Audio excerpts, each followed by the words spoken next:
Hey my YouTube friends, welcome back. This is a MacBook Air M4 base model.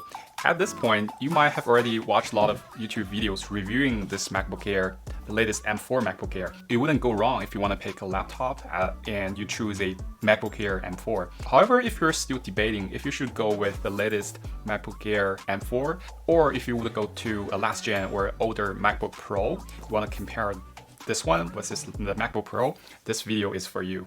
At my hand, I have the latest MacBook Air M4 base model, and I also have this almost maxed out MacBook Pro M1 Max. It has 64 gigabytes of RAM and 2 terabyte SSD. So in this video, I'm going to compare the latest MacBook Air M4 versus the MacBook Pro M1 Max. Okay, first, size and weight. The MacBook Air is pretty incredible in terms of size. It's so thin and its build quality is very, very high that it's sturdy. And you can tell this is such a well-built laptop. You just feel so confident to hold this in your hand.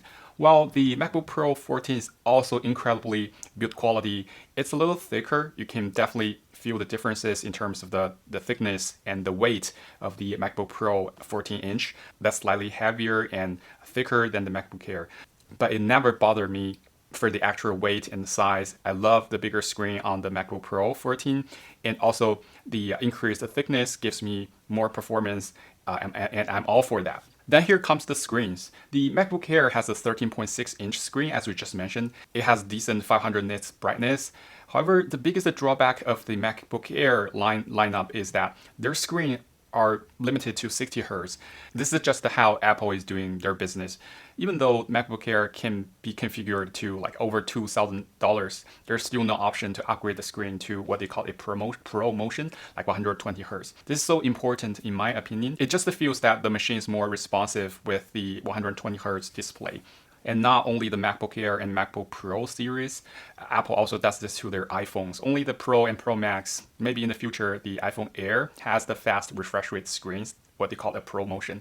I really wish they bring this down to their standard tiers of products, but I guess that's just how Apple does things. And also you can see the MacBook Pro has slimmer bezels all around. It's like the bezels are thinner, so the screen is larger. The MacBook Pro M1 screen also has a brightness of 500 nits. Apple has been continuing to increase the brightness of their screen in their MacBook Pro lineup. But I'm told that these screens are actually not that different. Apple kind of limit the peak brightness of the screens on purpose in order to get a balance between the battery life and the screen brightness.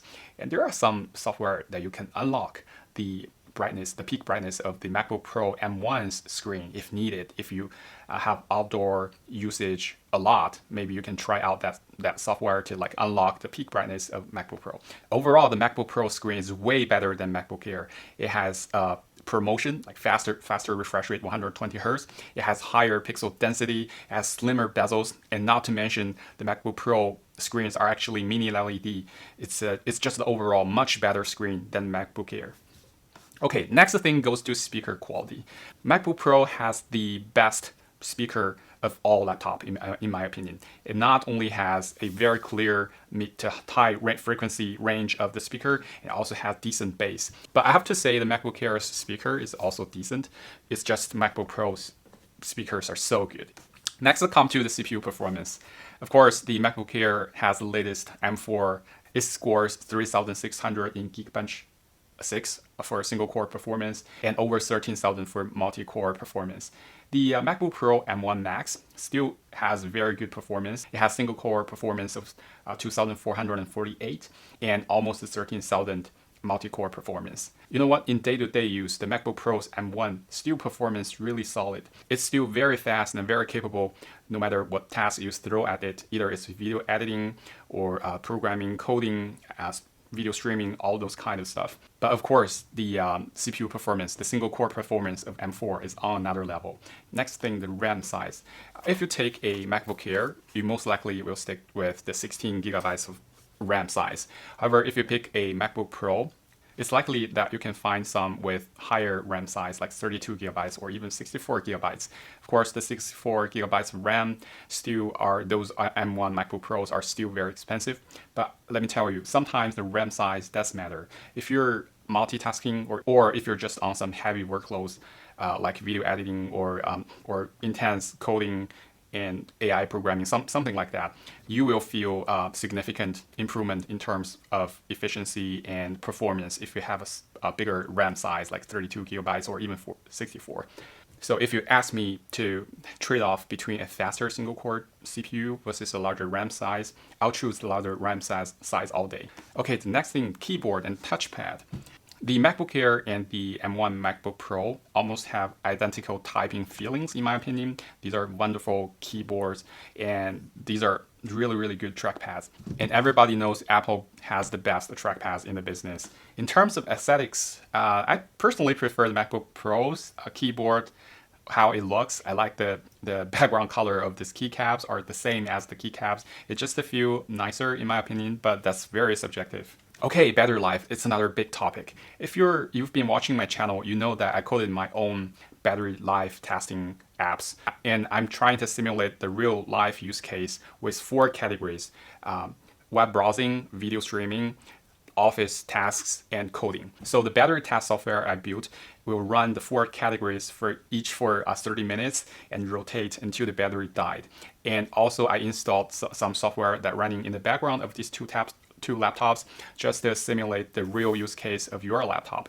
It's not like we're gonna have a super clean system all the time with nothing in the background, and it gives us like ideal battery performance, which is very different from our real life use. And the MacBook Air rocks a 11 hours real-time use with half of the screen brightness, and the MacBook Pro rocks a 16 hours 15 minutes of real life use. It has the longest battery life of all the laptops I've been testing, but the MacBook Air's 11 hours battery life is still very respectable. It's just that the MacBook Pro's battery life is so good. And if you have high requirement to battery life, and I think MacBook Pro has the edge over the MacBook Air.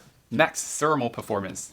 The MacBook Air has one of the best thermal performance, and it is the quietest laptop in the world because it's passive cooling. There's basically no fans in this laptop. It's dead silent no matter what you're doing with it. It may get throttled if the workload is too heavy and the CPU is fully loaded for an extended period of time, but it just is so cool and so quiet for most of the time. And surprisingly, the MacBook Pro is also dead silent for 99% of the time.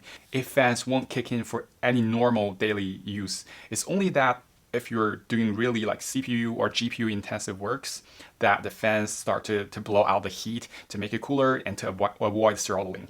I'm actually really happy about MacBook Pro's thermal performance as well, because it has the quietest working experience, and at the same time, if needed, it has the best performance that can sustain the CPU performance and GPU performance. The MacBook Air is pretty light on ports. It has 2 Thunderbolt 4 ports, Apple's power cable connector ports, and on the other side, it has a microphone jack, and that's it.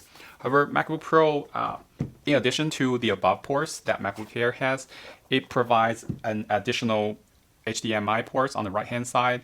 It also has an additional USB 4, Thunderbolt 4 ports on the right-hand side. So 2 more ports make it support 3 USB external monitor and 1 HDMI external monitor outputs, if that's important to you. Okay, now here comes the conclusion.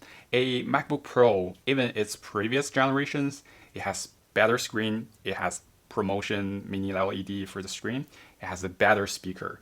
And of course, CPU performance, the M4 is the clear winner here. However, if you have a larger RAM size for the MacBook Pro, in many of the real use cases, it performs better than a smaller RAM size and a faster CPU, in my opinion. The keyboards and touchpads are almost identical. The battery life, the MacBook Pro has better battery life over the MacBook Air.